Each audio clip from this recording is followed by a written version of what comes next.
All right, today we're diving into a really big question, one that comes straight from the Bible but has a surprisingly down-to-earth answer. And that question is, how do you actually get ready for what the Bible calls the day of the Lord?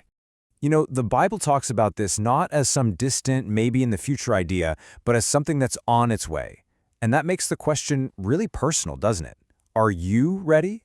And maybe more importantly, what does ready even mean in this context? As we're about to see, the answer probably isn't what you're thinking. So according to the Apostle Paul, the entire game plan for getting ready has nothing to do with, looking for signs in the sky or stockpiling canned goods. Nope, it's about something much, much closer to home. It all starts, and honestly, it all ends with love. But we're not just talking about any old kind of love. This is a love that has to be actively growing. Now, this is where it gets really fascinating. Look at how this love is described. It's not just a warm, fuzzy feeling. It's a love that abounds in knowledge and all discernment. What does that mean? Well, it's basically a smart love. It's a love that helps you see things clearly, to figure out and choose what is truly excellent. And that path leads directly to the goal, being pure and blameless.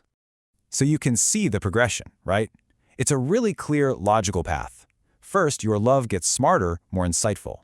Because of that, you get way better at spotting and choosing what's genuinely good and right. And the natural result of living like that? You become what the Bible calls pure and blameless. You're ready. Okay, but let's be real. When we hear a phrase like a pure and blameless life, it can sound, well, totally impossible. Like some abstract standard nobody could ever meet. But the Bible actually gets super practical about what this looks like, day in and day out. And boom, here it is. This is the real-world definition. A blameless life is one that's lived without grumbling or disputing. Just let that sink in for a second. Preparing for the end of the age comes down to how we treat each other. It's about actively building people up in love instead of complaining and arguing. It's all about our relationships.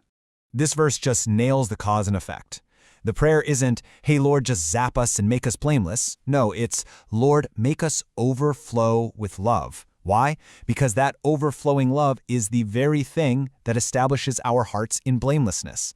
The love has to come first. The blamelessness is the fruit of it. To help us get our heads around this life of love, the scriptures use this really powerful and simple picture. It's not about being in some secret club or knowing hidden things. It's simply about walking out in the open, in the light. It doesn't get much clearer than this. It's like a spiritual litmus test. How can you tell if you're really walking in the light? Simple. You love your brother. And how can you tell if you're still in the dark? No matter what you say you believe, you hate your brother. It makes our relationships the most obvious indicator of where we actually stand. And right here, Paul connects our everyday behavior directly to the Lord's return. There's this real sense of urgency. Because the Lord is at hand, he says, our gentleness, which is a huge part of love, should be obvious to literally everyone. The closer that day gets, the more loving and gentle we're supposed to become. So let's say we actually do this. We go down this path, and our whole preparation is about growing in this practical, discerning love. What's the final result for us, personally? Well, it isn't fear or anxiety about what's coming. In fact, it's the exact opposite. This right here is the ultimate payoff. When you live in love, you are living in God. And when that love is perfected, or, brought to its goal in us, what's the result? Confidence for the day of judgment. Not fear, not dread, confidence. Let's just walk through that logic one more time because it is so powerful.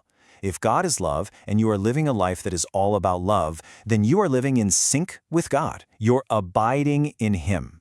And if you're abiding in God, what in the world is there to be afraid of on the day He shows up? The very reason for fear is just God. So what do we need to walk away with? First, preparation for that day isn't something we cram for later. It's happening right now. It's a daily practice of growing in a smart, discerning kind of love for other people. And when you live like that, the outcome isn't fear. It's a bold confidence and a blameless life. So that really leaves us with one final, very practical question.